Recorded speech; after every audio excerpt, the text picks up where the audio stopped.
Pada masa penjajahan Belanda di Indonesia, kita mengenal istilah kerja rodi atau sistem kerja paksa yang diterapkan pada warga pribumi tanpa upah 1 sen pun. Begitu pula pada zaman penjajahan Jepang. Bagaimana menderitanya para pekerja paksa yang dikenal sebagai romusa, di mana bangsa kita diperlakukan dengan sangat buruk. Meskipun saat ini kerja paksa sudah dihapuskan dan dilarang oleh International Labour Organization atau ILO, pada prakteknya masih saja ada eksploitasi tenaga kerja. Bentuknya tak seperti dulu. Kerja paksa kini berubah menjadi lebih modern. Beberapa pembangunan selama puluhan tahun berikut ini sebabkan banyak korban hingga jutaan orang meninggal dunia. Pemirsa, inilah 7 proyek besar paling mematikan versi On The Spot.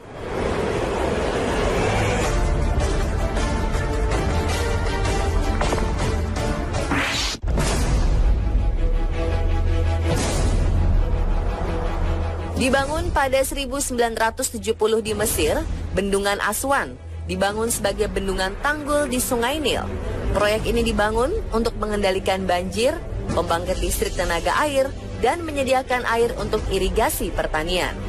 Bendungan ini sebenarnya memiliki dampak yang signifikan terhadap industrialisasi Mesir secara ekonomi dan budaya. Walau begitu, ketika konstruksi berlangsung, adanya kesalahan dalam manajemen menyebabkan sekitar 500 kematian para pekerja sebagai korban. Kematian para pekerja ini disebabkan terutama karena kurangnya protokol keamanan yang kurang cerdas dalam proyek-proyek konstruksi modern saat itu.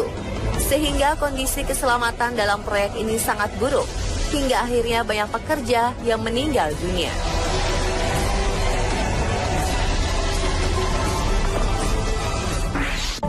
The 2022 FIFA World Cup is Qatar.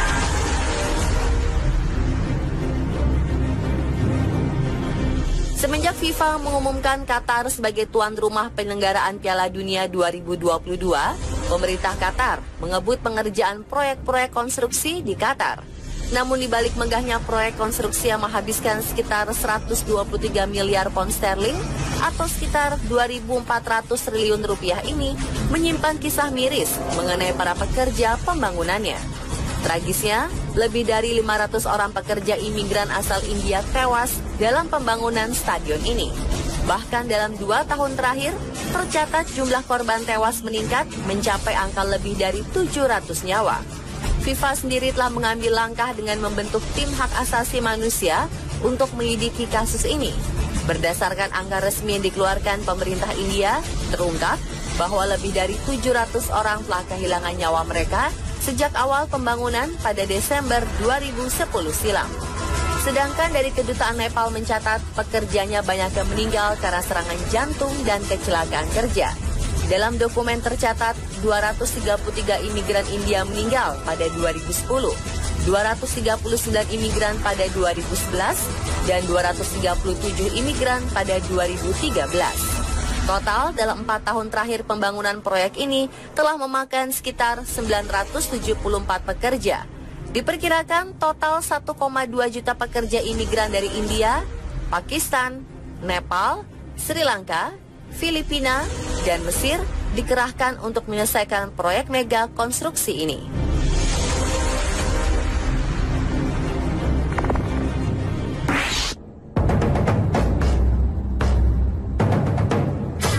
Dikenal sebagai highway atau jalan tol persahabatan di Tiongkok, Jalan Raya Karakoram menghubungkan Tiongkok dan Pakistan melintasi pegunungan Karakoram. Jalan ini merupakan jalan beraspal tertinggi di dunia. Jalan Raya Karakoram menghubungkan wilayah Xinjiang di Tiongkok dan wilayah Gilgit-Baltistan serta daerah Pakhtunkhwa Khyber di wilayah Pakistan. Bahkan dianggap sebagai 9 keajaiban dunia karena merupakan jalan yang melintasi 3 pegunungan. Jalan raya ini dibangun di daerah pada ketinggian 4.693 meter dan dalam kondisi medan yang sangat sulit. Tragis, selama proyek pembangunan jalan ini diperkirakan antara 1959 dan 1978 sebanyak 1.300 pekerja tewas saat berusaha untuk menyelesaikan jalan.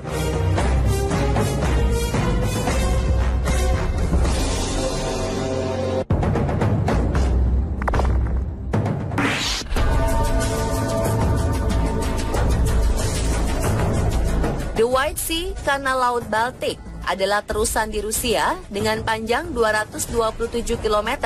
Terusan ini dibuka secara resmi pada 1933. Sebagian terusan Laut Putih Baltik ini merupakan sungai yang dikonstruksi, kanal buatan, dan danau. Selama pembangunannya, proyek ini telah menelan korban jiwa sebanyak 12.000 pekerja. Sebuah kanal kapal di Rusia yang menghubungkan antara Laut Putih dengan Danau Onega ini selanjutnya terhubung ke Laut Baltik.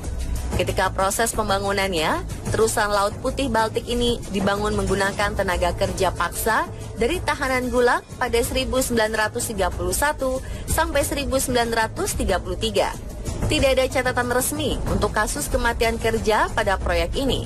Namun para ahli memperkirakan sekitar 10.000 hingga 12.000 orang meninggal selama proyek berlangsung dikarenakan kecelakaan, penyiksaan, malnutrisi, atau kekurangan makanan dan berbagai penyakit.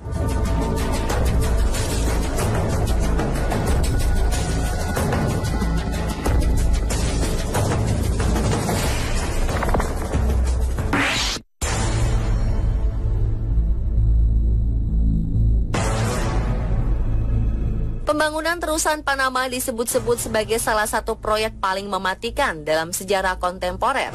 Dimulai pada 1880 di bawah kepemimpinan Prancis, upaya pertama untuk membangun kanal permukaan laut ini ditinggalkan karena kondisi medis dan biaya pembangunan yang sangat mahal.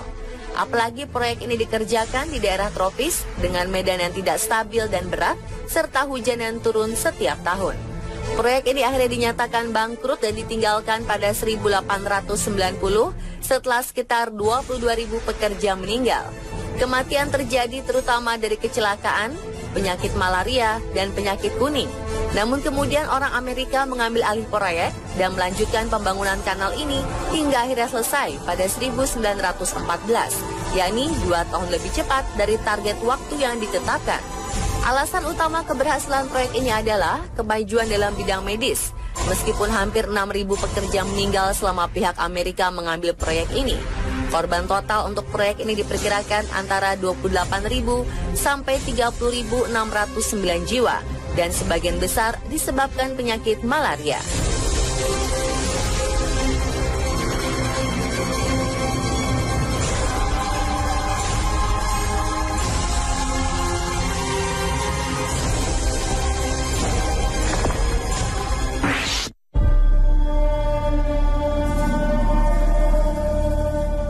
Death Railway alias rel kereta maut Burma ini menjadi saksi kekejaman kerja paksa yang dilakukan tentara Jepang di perbatasan Myanmar dahulu kala. Diperkirakan 106.000 nyawa melayang kala itu. Jalur kereta Death Railway menyimpan sejarah pilu pada masa kekejaman Jepang di Myanmar pada 1942. Bangunan ini juga menjadi salah satu saksi bisu Perang Dunia II yang terkenal. Death Railway banyak dikenal wisatawan karena film The Bridge Over the River Kwai. Death Railway memiliki panjang sekitar 420 km yang menghubungkan Thailand dan Myanmar. Jalur kereta ini dahulu digunakan sebagai jalur transportasi Jepang yang berperang melawan pasukan Inggris dan sekutunya.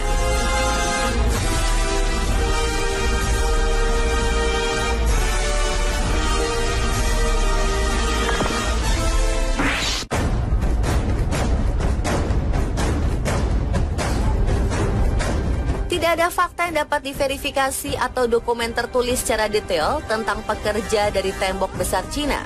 Namun dalam rentang waktu lebih dari 2000 tahun untuk menyelesaikan mega proyek ini di bawah pengawasan prajurit kerajaan, tidak ada keraguan bahwa dinasti pada masa itu menerapkan kerja paksa untuk membangun tembok besar Cina. Sehingga para budak dan tawanan perang dipaksa untuk menyelesaikan proyek ini.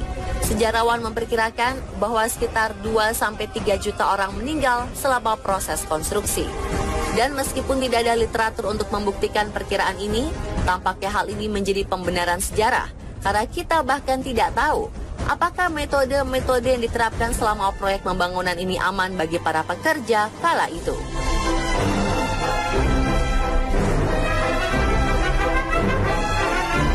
Dan pemirsa, itulah 7 proyek besar paling mematikan versi On The Spot.